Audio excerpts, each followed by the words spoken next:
Na tranquilidade enganosa de uma tarde de dezembro em São Paulo, o telefone cortou o silêncio como uma lâmina. Carmen Almeida, de 68 anos, estava em sua poltrona preferida quando ouviu a voz fria do filho. Mãe, decidimos passar o Natal só com nossa família mais próxima este ano. Sem você. As palavras de Bruno caíram como pedras no estômago de Carmen. O som da lareira crepitando atrás dela se tornou ensurdecedor, enquanto as luzes coloridas do bairro de Vila Madalena piscavam pela janela, zombando de sua solidão repentina. Mas, filho, fiz alguma coisa errada? Não aconteceu nada, ele respondeu secamente. Só quero um feriado tranquilo. A Fernanda apoia completamente esta decisão. O peito de Carmen se apertou ao ouvir o nome da nora. A mesma Fernanda que sempre guardava o osso da sorte do Peru para ela todos os anos. A mesma que havia ligado no mês passado pedindo a receita do farofa especial do Roberto. Depois de desligar, Carmen ficou imóvel por um longo tempo, observando as luzes natalinas do lado de fora embaçarem pela umidade em seus olhos. O relógio antigo no corredor bateu 8 vezes, cada nota ecoando a finalidade na voz de Bruno. Pela janela, viu a garoa fina de verão começar a cair. As casas dos vizinhos brilhavam com luz amarela e aconchegante. Famílias reunidas em volta de mesas compartilhando histórias e risadas. Os Silva, do outro lado da rua, tinham sua árvore visível pela janela da frente. Presentes já embrulhados esperando sob os galhos. O que eu fiz de errado, Roberto? Sussurrou para seu reflexo na janela úmida. Passou o dedo pela condensação, desenhando padrões sem sentido, enquanto sua mente revivia cada interação recente com Bruno.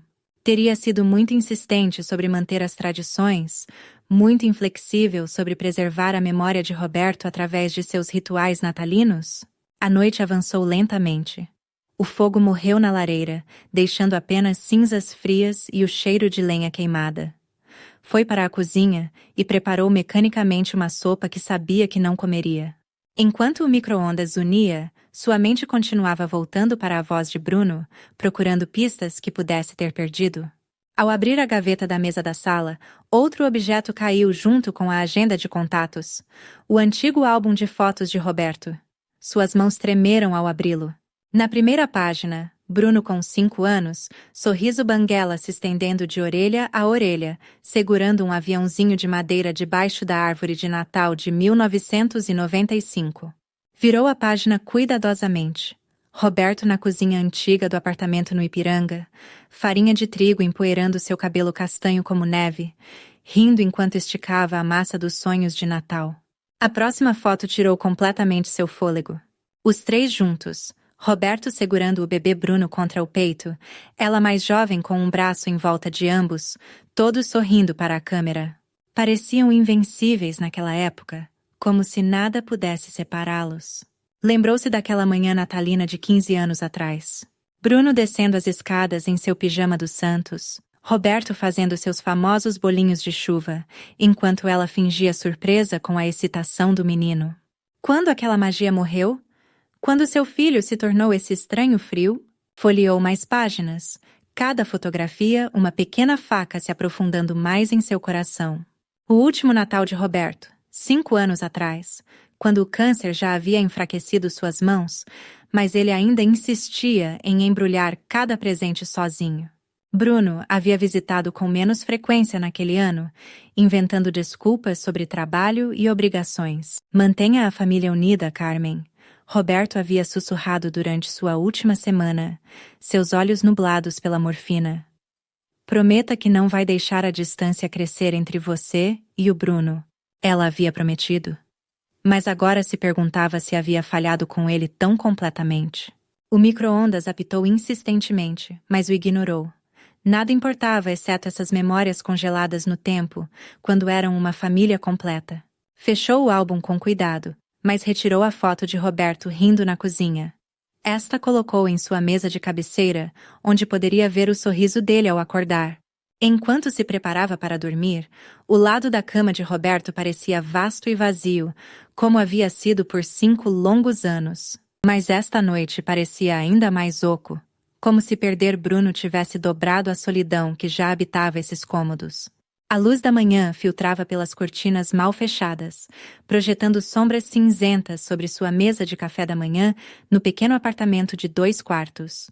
O estado de São Paulo estava dobrado ao lado de uma tigela de mingau de aveia que esfriava enquanto ela lia os obituários, um hábito que parecia mais relevante a cada ano que passava. O toque eletrônico do telefone a assustou, fazendo sua colher bater contra a tigela. Após a conversa da noite anterior, qualquer chamada inesperada parecia uma ameaça. Verificou o identificador com dedos trêmulos e seu coração perdeu uma batida ao ver o nome de Bruno. Alô? Atendeu, sua voz mais cautelosa do que pretendia. Mãe. Desta vez percebeu um calor se infiltrando nas bordas daquela única palavra. Quero me desculpar pela ligação de ontem. Estava completamente errado. O alívio a inundou tão rapidamente que precisou segurar a borda da mesa para se firmar. Bruno continuou explicando que estava estressado com o trabalho e que Fernanda o havia lembrado da importância de suas tradições familiares. O convite para a ceia de Natal estava de volta na mesa. É claro que vou, respondeu imediatamente, alegria borbulhando como champanhe. Levarei a receita de peru do seu pai e farei o molho de cranberry. Enquanto conversavam sobre os detalhes, algo no entusiasmo dele parecia apressado, ensaiado, como se estivesse lendo um roteiro. Bruno, o que te fez mudar de ideia tão de repente? Ontem você parecia tão certo. Eu só percebi meu erro. Ele respondeu, suas palavras atropelando a pergunta dela. É isso aí, não é? Preciso ir. Ligações de trabalho. Nos vemos no dia 25 por volta do meio-dia. Depois que desligaram, ficou encarando o telefone, tentando entender a sensação incômoda que crescia dentro dela. As palavras estavam certas, o pedido de desculpas apropriado, mas a entrega parecia oca, mecânica. Caminhou até a janela da cozinha, onde o calor de dezembro havia transformado o quintal num paraíso tropical. As crianças dos vizinhos já brincavam na piscina inflável, suas risadas chegando até ela. Famílias normais fazendo coisas normais em uma manhã normal de dezembro paulista? Talvez estivesse pensando demais, murmurou para a memória de Roberto. Mas enquanto seguia sua rotina matinal, aquela sensação incômoda cresceu mais forte. Bruno havia evitado qualquer tentativa de conversa mais profunda, correndo do telefone como se temesse perguntas inconvenientes. Algo que ele disse ecoava em sua memória. A Fernanda me lembrou de como nossas tradições familiares são importantes. Desde quando Fernanda precisava lembrar Bruno de algo tão fundamental? E por que mencionar o apoio dela tão especificamente, como se precisasse de permissão para convidar a própria mãe? O telefone tocou novamente. Desta vez era um número desconhecido. Apesar das dúvidas, os 3 dias seguintes foram de pura determinação. Carmen acordou na manhã de 22 de dezembro com uma energia que não sentia desde o falecimento de Roberto, cantarolando sambas natalinos enquanto preparava seu café com leite. Seu bloco de notas se encheu rapidamente com planos de cardápio e listas de compras, cada item verificado e duplamente verificado. No açougue da Rua Augusta, debruçou-se sobre o balcão com a intensidade de uma mulher em missão. Preciso do seu peru mais fino, disse ao açougueiro de rosto redondo. É para uma reunião de família muito especial. O peru de 10 quilos que ele apresentou parecia saído de uma revista. Perfeito em todos os sentidos. Pagou sem pechinchar, já imaginando o momento em que o levaria para a cozinha de Bruno. Dona Carmen, a senhora está radiante hoje, comentou seu Antônio, empacotando a ave com papel pardo. Deve ser o espírito natalino. É a alegria de estar com família novamente, respondeu ela, sentindo o peso das palavras no peito. No dia 23, foi ao Shopping Eldorado, onde multidões se moviam entre as lojas brilhantemente iluminadas. Na loja de brinquedos, escolheu um kit de avião modelo para Pedrinho, seu neto de 8 anos. Um Embraer vintage que lembrava o aviãozinho de madeira daquela foto antiga. Para Julinha, de 6 anos, selecionou um conjunto de arte com lápis de cor arranjados como um arco-íris, numa caixa de madeira envernizada. As mãozinhas dela sempre desenhavam flores e casas coloridas quando vinha visitá-la. Estes presentes são para crianças especiais? Perguntou a vendedora jovem, embalando tudo em papel dourado. Para meus netos, Carmen respondeu com orgulho. Não os vejo há meses. Naquela noite, colheu ervas do seu jardim suspenso na varanda para a marinada especial de Roberto. A receita, escrita em sua letra cuidadosa, estava apoiada contra o açucareiro enquanto ela picava alho e arrancava folhas de alecrim. Roberto, espero que eu lembre disso corretamente, sussurrou para a foto dele no parapeito. Tem que ficar perfeito. A marinada se juntou como uma pasta verde perfumada. Alho, alecrim, tomilho, azeite extra virgem português e o ingrediente secreto de Roberto, um toque de cachaça artesanal.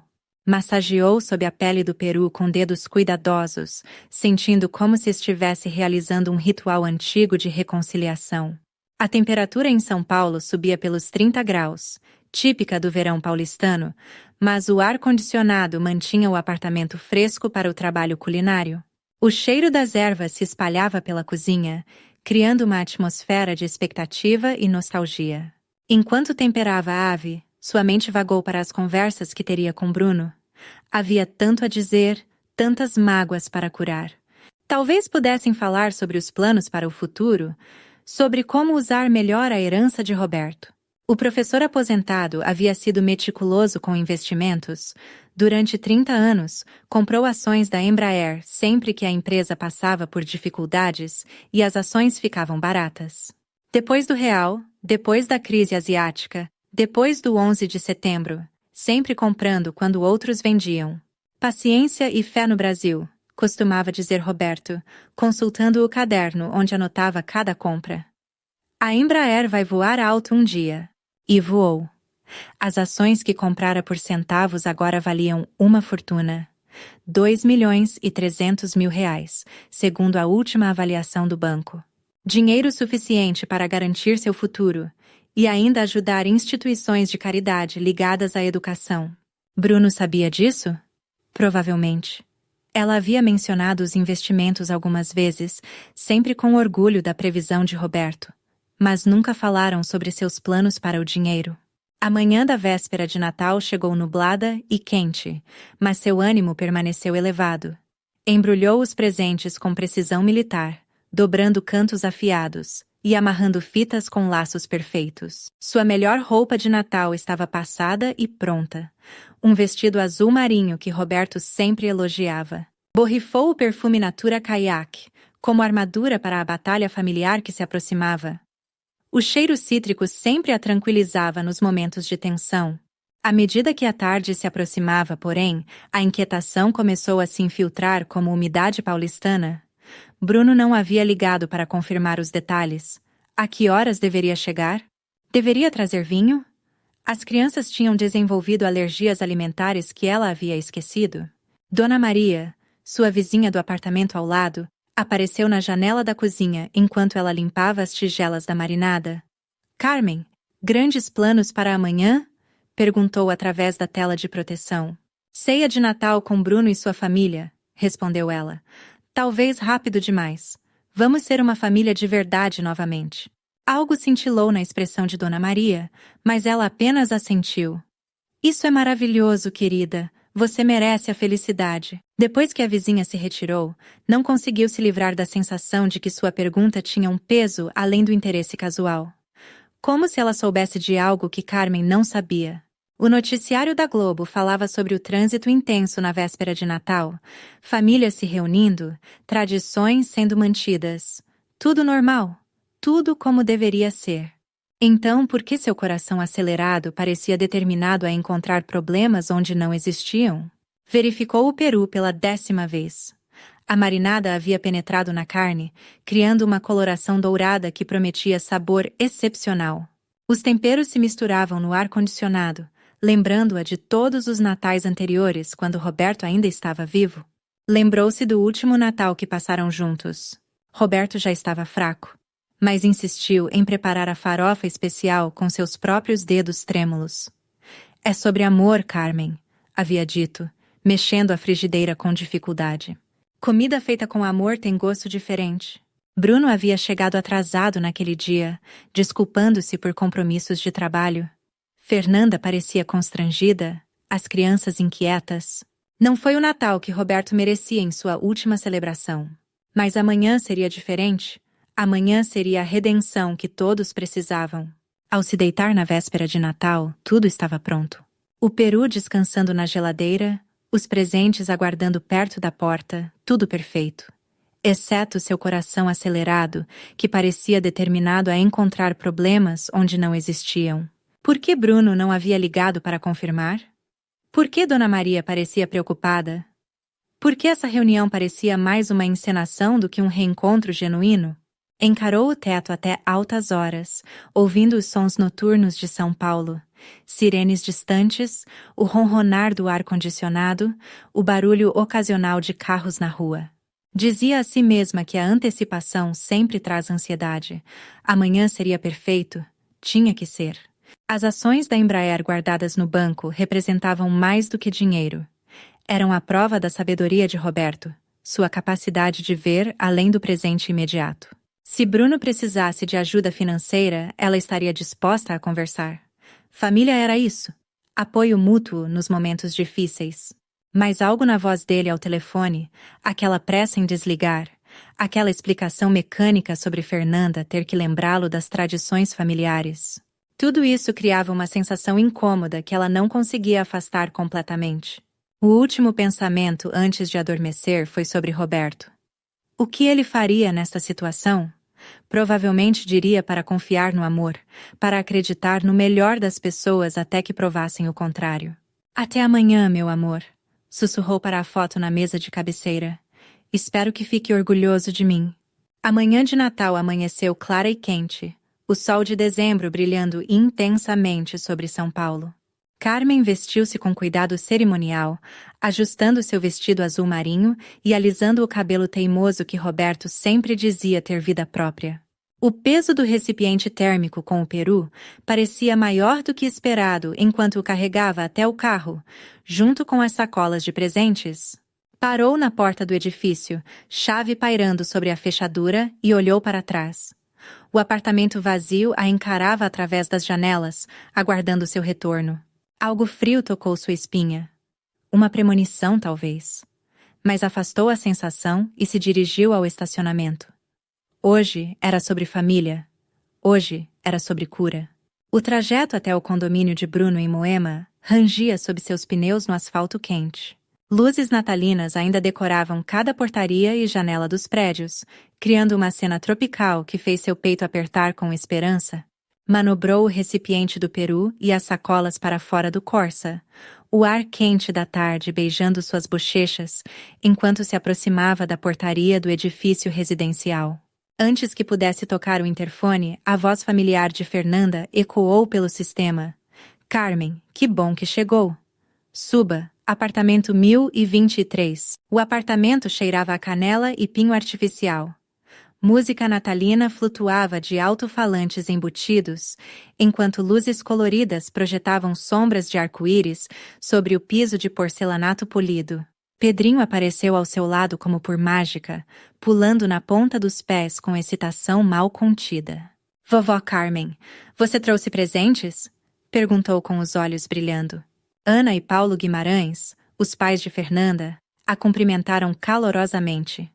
Bruno apareceu por último, endireitando a camisa polo, com movimentos que pareciam muito precisos, muito controlados. Seu sorriso alcançava a boca, mas parava em algum lugar antes dos olhos. Mãe, você está linda, disse ele beijando-a no rosto. O gesto parecia natural, mas havia uma rigidez que ela não conseguia identificar. A mesa brilhava sob a luz suave das velas. Lugares postos com a boa porcelana de Fernanda e guardanapos dobrados em leques perfeitos. O peru ocupou o centro do palco, a pele dourada reluzindo sob o lustre de cristal. Quer fazer as honras, Carmen? Fernanda perguntou, oferecendo-lhe a faca elétrica. Você é a artista aqui. Cortou com mãos firmes, cada fatia revelando uma carne tão macia que praticamente se desfazia. A marinada havia feito sua mágica, as ervas criando uma crosta perfumada que atraiu murmúrios de apreciação ao redor da mesa. A conversa fluía como vinho durante o almoço. Paulo perguntou sobre seus projetos de aposentadoria. Ana elogiou cada prato que provava. As crianças falavam animadamente sobre a escola e os amigos, suas vozes brilhantes com a excitação das férias escolares. Este farofa está idêntica à do vovô Roberto, comentou Fernanda, servindo-se de mais uma porção. Como você consegue manter o sabor exato? É o segredo dele, Carmen respondeu com orgulho. Linguiça calabresa defumada e uma pitada de açúcar mascavo. Até Bruno parecia relaxar, compartilhando histórias sobre o trabalho na multinacional que soavam quase naturais. Mas ela notou detalhes inquietantes, como ele verificava o Apple Watch quando pensava que ninguém estava olhando, como se assustava levemente quando algum celular vibrava com notificações. Sua risada carregava as notas certas, mas algo por baixo soava oco, como um eco em um cômodo vazio. Bruno me contou que você tem investimentos em ações, Paulo comentou casualmente, cortando um pedaço de tender. Deve ser gratificante ver o crescimento ao longo dos anos. Roberto era muito visionário, ela respondeu, sentindo uma pontada de orgulho.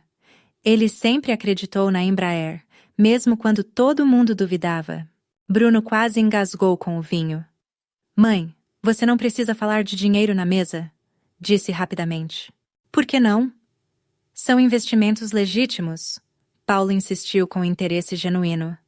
Quanto tempo levou para construir o portfólio? 30 anos de paciência, Carmen respondeu. Roberto comprava algumas ações todo mês, mesmo quando as coisas pareciam ruins para a empresa. Notou que Bruno ficou pálido, mexendo nervosamente no garfo. Fernanda olhou para o marido com curiosidade crescente.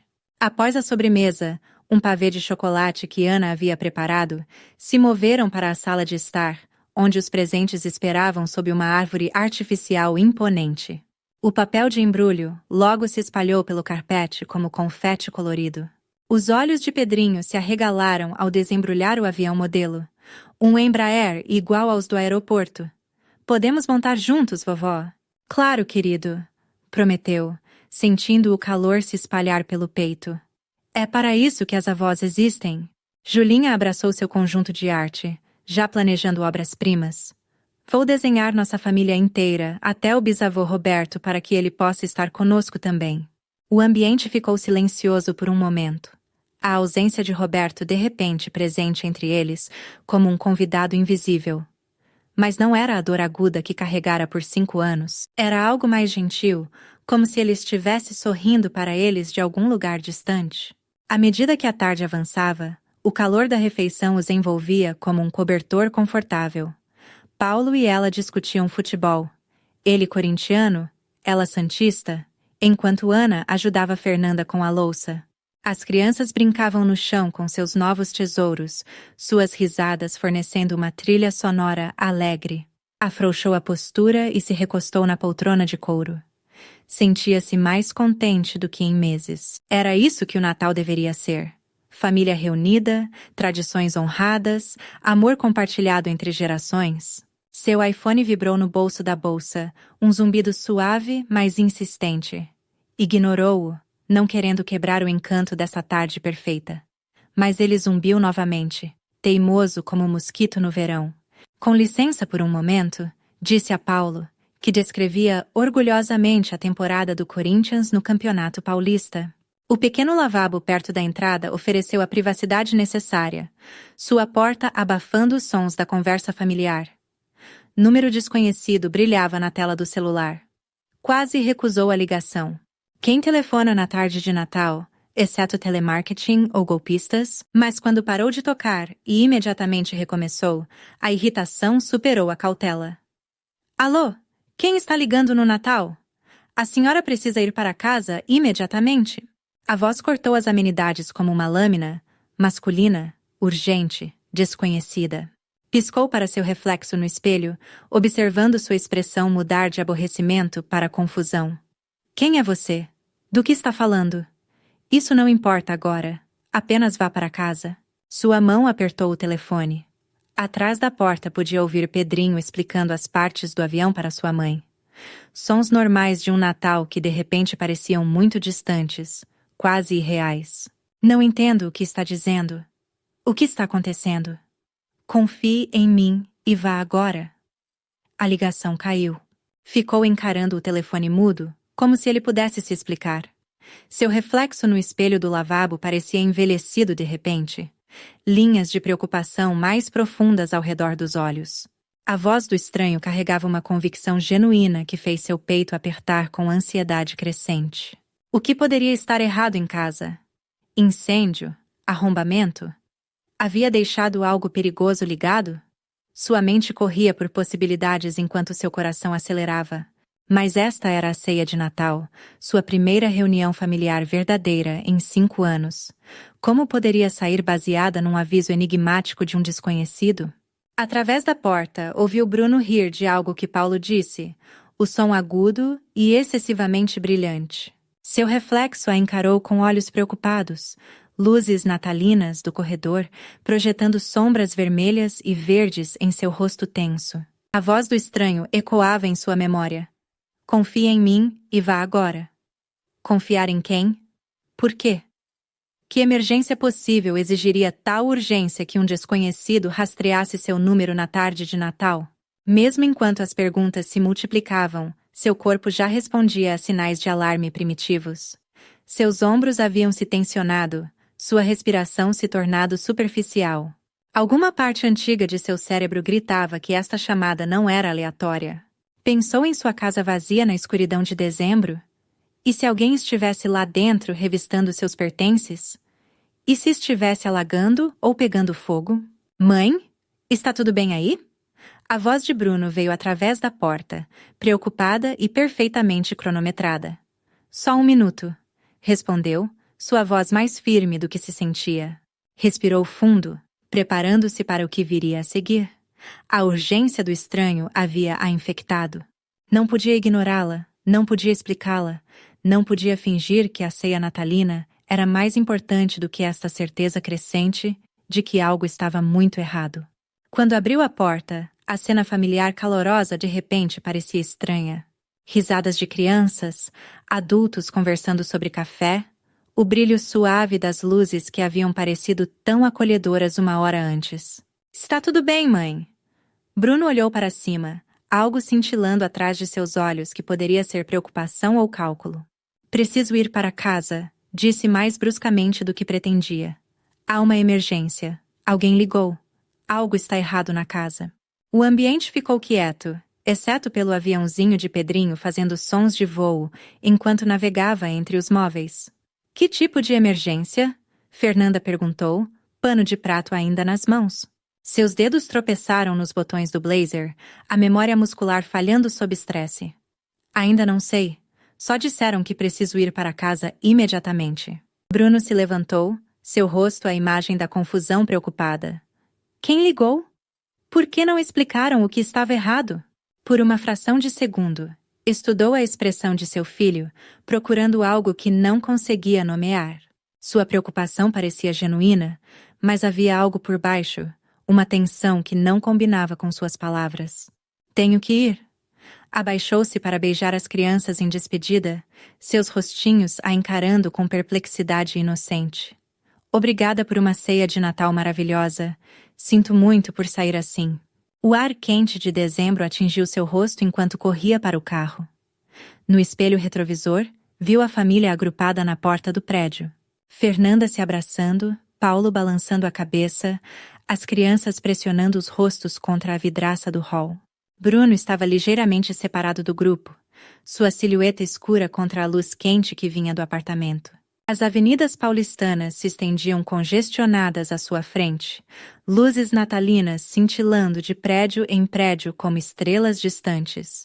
O rádio tocava Noite Feliz, mas nada sobre essa tarde parecia silencioso ou sagrado. Suas mãos apertaram o volante até os nós dos dedos ficarem brancos. Aquela voz misteriosa se repetia em sua mente a cada semáforo. Confia em mim e vá agora. Mas confiar em quem e por quê? O velocímetro ultrapassou o limite enquanto as avenidas vazias de feriado passavam em um borrão. Passou por um sinal amarelo, depois outro, impulsionada por algum instinto primitivo que gritava perigo.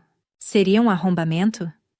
Alguém viu a casa escura e vazia na tarde de Natal, uma presa fácil enquanto a proprietária celebrava com a família? Mas como um estranho conseguiria seu número? Como saberia que não estava em casa? Sua mente voltou ao comportamento de Bruno durante o almoço. O jeito como verificava o relógio, aquela risada forçada, o alívio que havia cintilado em seu rosto quando anunciou sua partida. Estava imaginando conexões que não existiam, ou seu filho havia parecido quase ansioso para vê-la partir? Entrou em seu bairro, notando como poucas casas mostravam sinais de vida. A tarde natalina na Vila Madalena significava famílias reunidas dentro, cortinas fechadas contra o calor, condições perfeitas para o crime. Sua casa térrea estava escura no final da rua arborizada, exatamente como a havia deixado. Mas algo parecia errado, uma sutileza que fez sua pele arrepiar antes mesmo que pudesse identificar o que havia mudado. Estacionou atrás da Kombi do vizinho seu Joaquim, em vez de sua própria garagem. Algum instinto exigindo discrição. O motor do Corsa esfriou com estalos, o único som na tarde cristalina. O calor mordeu seu rosto quando saiu do carro, cada sentido subitamente alerta. A rua familiar parecia diferente através da lente do perigo potencial. Sombras mais profundas, objetos comuns transformados em esconderijos ou armas em potencial. Sua casa se agachava silenciosa contra o céu azul, mas algo estava errado com sua silhueta. Uma janela do quintal, que deveria ter refletido a luz da tarde, mostrava apenas escuridão. Vidro quebrado brilhava na grama ressecada, como diamantes espalhados. Alguém estava lá dentro? Mexeu no celular com dedos trêmulos, discando 190 enquanto se agachava atrás da cerca de seu Joaquim. Um feixe de lanterna varreu a janela do seu quarto, metódico e deliberado. Quem estivesse lá não estava em pânico, estava procurando. Polícia militar, qual sua emergência? Há alguém na minha casa, sussurrou, observando a luz desaparecer e reaparecer em janelas diferentes. Posso vê-lo se movendo lá dentro com uma lanterna. A policial anotou seu endereço e a instruiu a ficar longe da casa até a chegada da viatura, aproximadamente 15 minutos. Uma eternidade para um ladrão levar tudo de valor e desaparecer na tarde quente. Desligou e abriu o porta-malas do carro, mãos tremendo enquanto procurava por ferramentas esquecidas. Seus dedos se fecharam em torno de metal frio, uma chave de roda deixada de uma troca de pneu no outono passado. O peso parecia sólido, tranquilizador.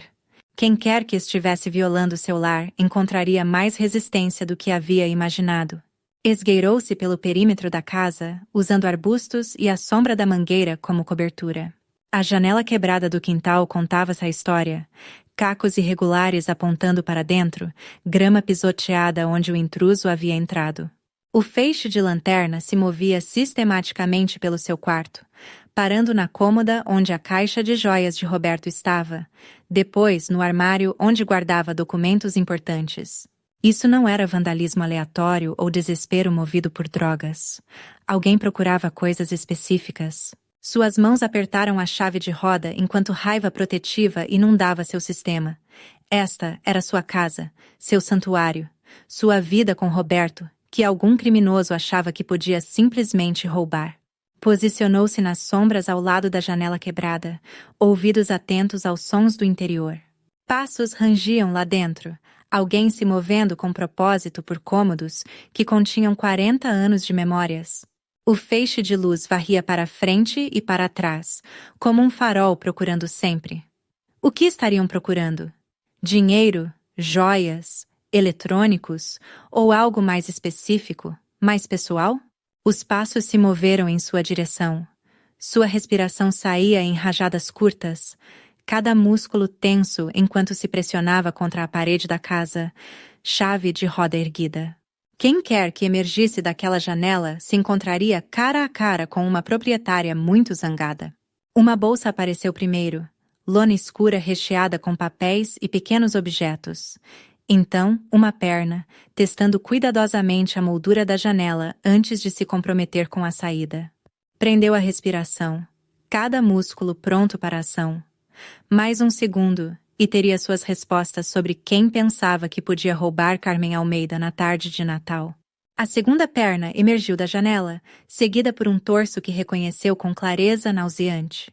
Diego Santos, amigo de longa data de Bruno, se endireitou em seu quintal, segurando uma bolsa recheada com o que pareciam documentos e objetos de valor. Diego! Saiu das sombras, chave de roda levantada, sua voz cortando o silêncio como um chicote. Ele se virou, quase perdendo o equilíbrio na grama ressecada. A bolsa caiu de seu aperto assustado. Papéis se espalhando pelo chão como confete. Seu rosto ficou pálido como fantasma na luz fraca da tarde. Carmen, eu não queria. Esta não foi minha ideia. De quem foi a ideia então? Aproximou-se mais, a chave de roda pesada em suas mãos. Documentos estavam espalhados a seus pés. O testamento de Roberto, extratos bancários, certificados de ações da Embraer. Diego levantou as mãos, recuando contra a parede, sem ter para onde fugir.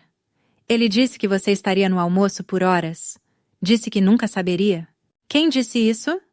Mas mesmo enquanto perguntava, a compreensão fria já se cristalizava no peito, como gelo formando-se ao redor do coração. Bruno sabia que você estaria no almoço? As palavras saíram em pânico. Ele planejou toda esta reunião natalina para que eu pudesse?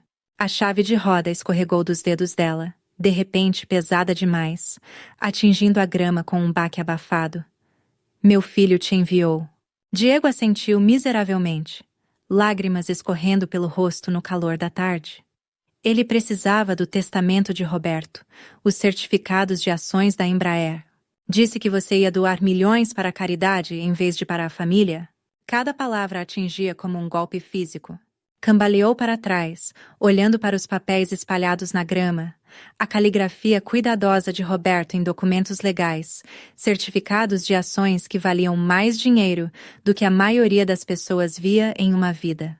As economias de toda uma existência, reduzidas a alvos de roubo. A ceia de Natal, sua voz saiu como um sussurro rouco. O pedido de desculpas, o convite, era tudo falso. Ele está desesperado, Carmen. Diego se arrastou de joelhos, tentando reunir os documentos espalhados com mãos trêmulas.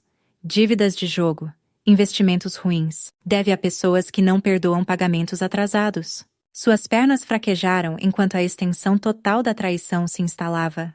Bruno havia olhado em seus olhos através daquela mesa de almoço, havia aceitado seu peru e presentes, havia deixado as crianças subirem em seu colo. Tudo enquanto sabia que seu amigo estava revistrando sua casa. Quanto ele deve? Perto de 200 mil. A voz de Diego era quase inaudível. Ele descobriu sobre as ações da Embraer nos papéis da herança de Roberto. Disse que era dinheiro da família mesmo, que você entenderia eventualmente. Dinheiro da família. O legado de Roberto. Cuidadosamente preservado e investido ao longo de décadas, reduzido a pagamento de dívida de jogo. As ações que ele havia comprado com seu salário de professor, centavo por centavo, confiando que sua esposa as usaria com sabedoria. Pegou um dos certificados espalhados, o nome de Roberto impresso em caligrafia cuidadosa no topo. 2.300.000 reais em ações da Embraer, compradas ao longo de 30 anos quando a empresa estava em dificuldade e as ações baratas. Seu ninho de aposentadoria, seu cobertor de segurança contra um futuro incerto, ele ia roubar as economias da vida do meu marido para pagar dívidas de jogo. Diego assentiu, não mais tentando coletar os papéis. Ele disse que você nunca sentiria falta, que pessoas velhas não precisam de tanto dinheiro mesmo. A crueldade casual disso, desconsiderando 68 anos de vida como irrelevantes, reduzindo a memória de Roberto a um alvo para roubo, fez algo dentro dela rachar como gelo em um lago congelado. Seu celular começou a tocar, o som estridente no calor da tarde. Olhou para a tela. Bruno está ligando. Ele provavelmente está se perguntando por que você saiu do almoço cedo. Diego disse miseravelmente. Vai ficar furioso que fui pego? Encarou o nome de seu filho na tela, o polegar pairando sobre o botão de atender. Atrás dela, as sirenes da polícia militar uivavam na distância, crescendo mais perto. À frente, espalhados na grama, jaziam os destroços da confiança de Roberto e de sua fé na família. O telefone continuou tocando, insistente como culpa, exigente como ganância. As sirenes uivaram mais perto. luzes vermelhas e azuis começando a piscar através dos galhos da mangueira, como alguma exibição natalina distorcida. 2 viaturas da polícia militar dobraram a esquina, faróis varrendo seu quintal e iluminando a janela quebrada como evidência em uma foto de cena de crime. Policiais emergiram com eficiência praticada, mãos descansando nos cintos, olhos rapidamente avaliando a situação. Senhora, você é a proprietária que ligou para o 190? O sargento se aproximou com calma autoridade, seu distintivo refletindo as luzes natalinas das casas vizinhas. Carmen Almeida! Esta é minha casa e aquele homem arrombou-a! Apontou para Diego, que levantou as mãos mais alto, como se estivesse se rendendo a um exército. O segundo policial se ajoelhou ao lado de Diego, começando o ritual familiar de direitos e algemas, enquanto seu parceiro se concentrava nela. O que foi roubado, Dona Carmen? Pegou o testamento de Roberto da grama úmida, suas bordas escurecidas com umidade, mas o texto ainda legível. Ele pegou documentos financeiros, o testamento do meu falecido marido, certificados de ações da Embraer no valor de mais de 2 milhões, informações bancárias. 2 milhões! As sobrancelhas do sargento se ergueram enquanto examinava os papéis molhados. Isso é território de grande roubo. Seu Joaquim apareceu de sua casa, roupão amarrado sobre a camiseta de time, chinelos rangendo na calçada enquanto se aproximava. Joaquim, foi você quem me ligou? Perguntou ela, as peças finalmente se encaixando. Vi alguém com uma lanterna se movendo pela sua casa por volta das 3 da tarde. Disse ele, acenando para os policiais. Não podia simplesmente ignorar isso no Natal. Tive que rastrear seu número na lista telefônica do bairro. Você salvou mais do que apenas meus pertences esta tarde. Apertou seu ombro, grata por vizinhos que ainda se importavam o suficiente para se envolver. O sargento olhou entre eles com compreensão crescente. Então, isso não foi um arrombamento aleatório. O Sr. Santos aqui sabia que a casa estaria vazia. Ele é amigo do meu filho, disse as palavras com sabor amargo. Meu filho sabia que eu estaria na casa dele para a ceia natalina. Planejou tudo isso. Diego, agora algemado e sentado no banco de trás da viatura, encarava pela janela com a expressão de alguém observando seu futuro inteiro desabar. O policial, anotando sua declaração, assentiu gravemente à medida que os detalhes emergiam. As dívidas de jogo, o roubo planejado, a manipulação das tradições familiares. Seu telefone tocou novamente, o som estridente contra a atmosfera oficial da cena do crime. Bruno na tela como uma acusação. Devo atender? Perguntou ao sargento. Vá em frente. Pode ser interessante ouvir o que ele diz. Aceitou a chamada, colocando no viva voz para que os policiais pudessem ouvir. Alô, Bruno? Mãe, onde você está? Todos estamos ficando preocupados. Você saiu há mais de 1 hora. Sua voz carregava exatamente a mistura certa de preocupação e confusão. Estou voltando, filho. Precisamos ter uma conversa. O silêncio se estendeu pela conexão e quase podia ouvir a mente de Bruno correndo para interpretar seu tom. Está tudo bem? Você soa diferente. Tudo ficará claro muito em breve. Encerrou a chamada antes que ele pudesse fazer mais perguntas. Os policiais terminaram sua papelada enquanto ela coletava os documentos espalhados, cada pedaço de papel representando um fragmento do legado de Roberto, que quase havia sido roubado por seu próprio filho. Os certificados de ações da Embraer pareciam mais pesados em suas mãos do que seu peso físico sugeria. 30 anos do investimento cuidadoso de Roberto, economizado centavo por centavo de seu salário de professor. Precisaremos que a senhora venha amanhã para finalizar sua declaração. O sargento lhe entregou seu cartão. O Sr. Santos será acusado de arrombamento, tentativa de grande roubo e provavelmente outras infrações quando resolvermos tudo.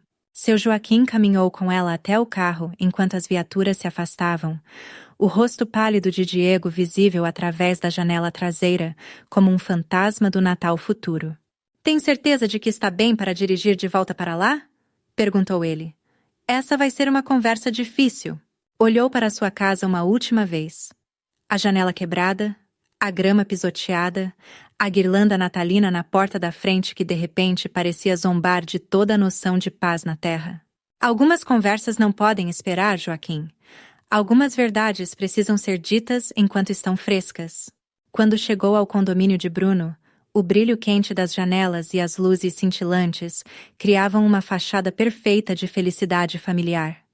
Através da janela da sala, via silhuetas se movendo. Seu filho andando de um lado para o outro perto da árvore artificial, enquanto Fernanda gesticulava com óbvia preocupação. Os documentos recuperados jaziam no banco do passageiro, como evidência em um caso judicial. O testamento de Roberto ligeiramente úmido, mas perfeitamente legível.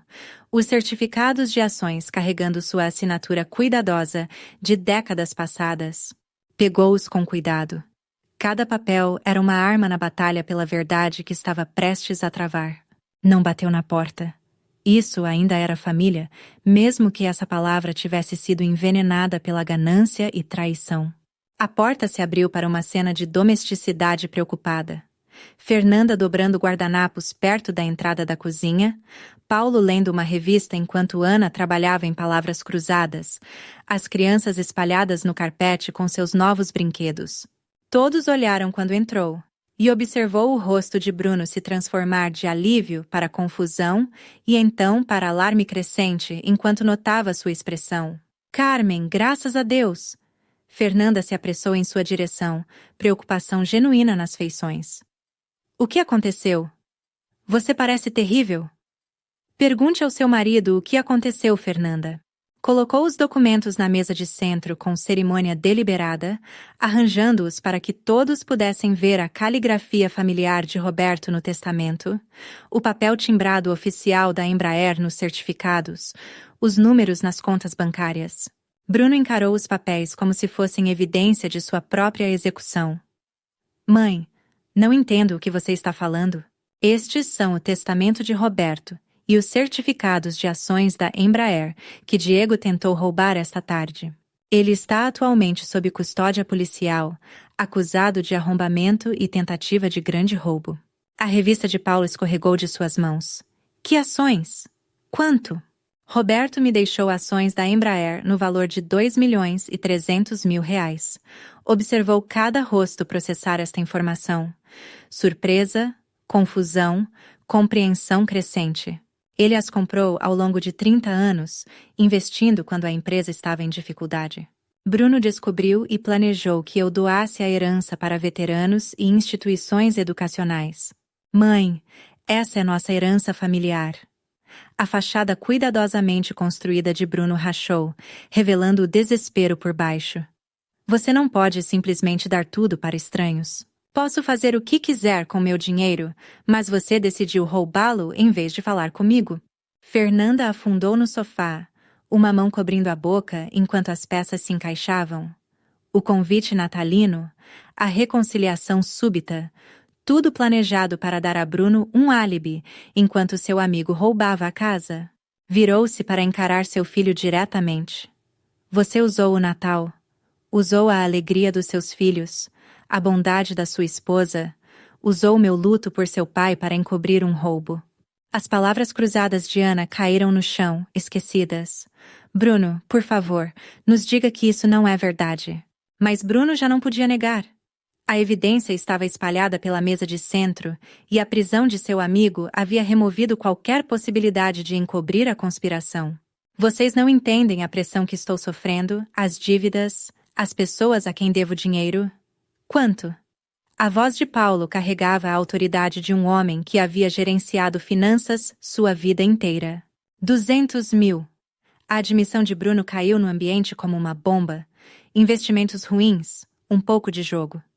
Começou pequeno, mas cresceu tão rápido. Então você decidiu roubar de sua mãe? A voz de Fernanda se quebrou. Usar nossos filhos como adereços em um esquema criminoso? Pedrinho olhou para cima do aviãozinho, sentindo as tensões adultas que não podia entender.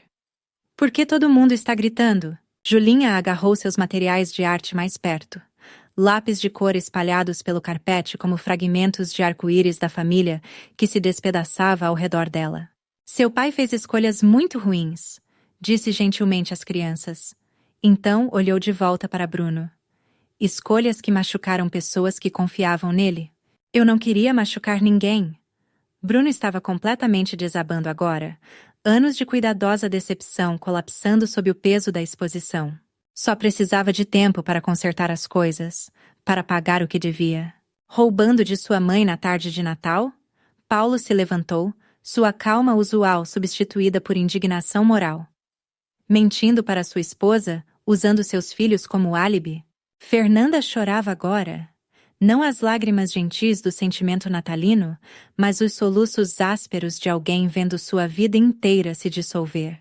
Há quanto tempo você está mentindo para mim sobre dinheiro, sobre trabalho, sobre tudo? Ana reuniu as crianças confusas mais perto, protegendo-as da devastação adulta, se desenrolando em sua celebração natalina. Olhou ao redor da sala.